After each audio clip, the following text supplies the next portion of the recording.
Back in 1994, Toyota released the original RAV4. It was a small, compact, fun little three-door SUV. Everyone loved it. But over the years, it's grown up, got larger, heavier, and more sensible. So it's quite a large, family-friendly SUV today, which means that people look back and go, why, Toyota, don't you create something like the original one? And that's what they've gone and done with this, the new Yaris Cross. And here's the carwow top 10 things you need to know about it. Let's start off with the name. You see, Toyota's naming convention is a bit muddled.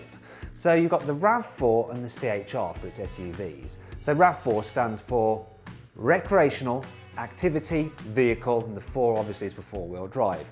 CHR, you've got Coupe High Rider. Kind of makes sense, doesn't it? But then you've got it resurrecting old names like the Supra and of course the Corolla, which they called the Yaris, which was the Corolla before it.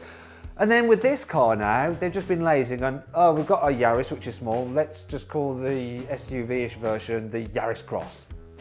Maybe they should have been more daring, a bit like Ford has been with the Puma. In fact, if you'd like to see my full video review of the Ford Puma, click on the pop-out banner up there to watch it now. While it might be called the Yaris Cross, Toyota hasn't been lazy and just taken a Yaris and just raised it up slightly on its suspension. It looks completely different. In fact, it's quite a striking vehicle. Now, I don't know what you think about Toyota's latest design, but you can't say that they're boring. They're definitely unique. It does, of course, have the usual kind of things that you see on small SUVs, like a contrasting black roof, because obviously you can charge a little bit extra for that, can't you? But what do you think of the design? Would you rather have this little Toyota or a Ford Puma, a Peugeot 2008, or a Volkswagen T-Cross? Click on the pop-out banner up there to vote which you think looks the best. The Yaris Cross sits at the bottom of Toyota's SUV range, so it's slightly smaller than a CHR. It is based on the Yaris, though obviously it's slightly longer, it's wider, and of course it's taller. You actually get 30mm more ground clearance, so it should be a bit better for going on rough terrain than a normal Yaris. The car itself is actually still slightly smaller than something like a Nissan Juke or a Peugeot 2008, and Toyota hasn't really discussed just how big its boot is, though it has revealed that it has an automated tailgate which you can open by waggling your foot underneath, so you can open it hands-free if you've got arms full of shopping or whatever. And if you fold down the rear seats, you can fit some skis in there or a bike.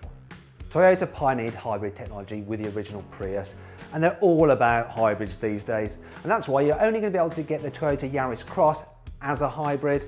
That will mean it gets good economy though. How much exactly? Well, Toyota hasn't revealed that yet, but you should be able to expect it to do easily over 50 miles per gallon. Unfortunately, the inside of the Yaris Cross is nowhere near as exciting as the outside. In fact, it is just very much like a normal Yaris. And while there are some metallic-y bits of trim about the place, there's nothing exciting. You can't get like a big, bright coloured panel on the dash like you can in something like a Volkswagen T-Cross to liven things up. So it's all just a bit, yeah. Still, there's some good news about the infotainment system. You can get it with Apple CarPlay and Android Auto. Now, traditionally, Toyota never fitted those options to its car's infotainment systems, but finally, it's on board with them, so you can get your mobile phone hooked to the car properly and use its system instead of the car's, which is always better. We know that, don't we? Whenever a manufacturer designs a new car, they like to create a new colour for it as well, one that's vibrant and eye-catching and looks great in the press and marketing material. In fact, from the press material for this new Toyota Yaris Cross, Toyota say, looking at the future of colour trends, we can see a growing tendency for gold and other precious metals, but we wanted to offer something a bit more natural and urban. So what they did, they took gold and added some green to it to create what's called brass gold. Now here's an interesting nerdy fact for you. When Toyota released the original Yaris about 20 years ago, that also had a similar colour gold, though then they called it flame gold. A lot of these new small SUVs are all show and absolutely no off-road go.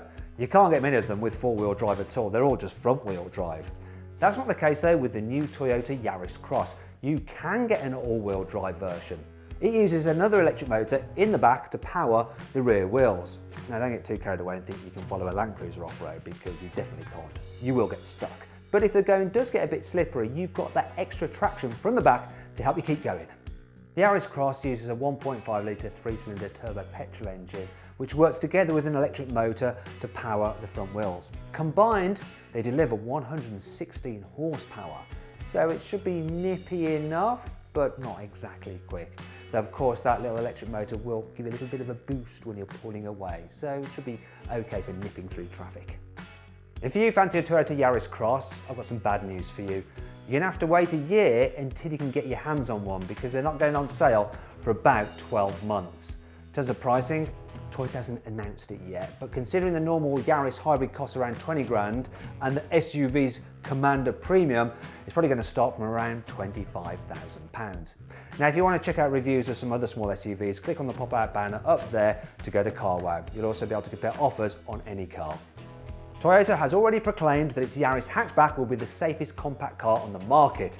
So it stands to reason that the Yaris Cross should be very safe as well because it's based on the same underpinnings and at the same factory. So it should get kits such as lots of airbags, auto emergency braking and clever cruise control which can brake, accelerate and steer to keep you in lane. I hope you all enjoyed the video. If you did, please give it a like. Also, let me know what you think about the new Toyota Yaris Cross in the comments below. In fact, let me know what you think about these small SUVs in general. Do you think they're a good idea or do you wish they would just stop being made and we could get back to normal cars? Also, if you'd like to watch some more videos, then click on the windows below. And if you'd like to download the new CarWow app, just click over there. You can download it. It's completely free and you can do things like watch videos, you can compare offers on cars, and it's even got a special number plate scanner which you can use your phone's camera to read a car's number plate and it will tell you how much that car is worth. Just download it. It's free. Thanks for watching.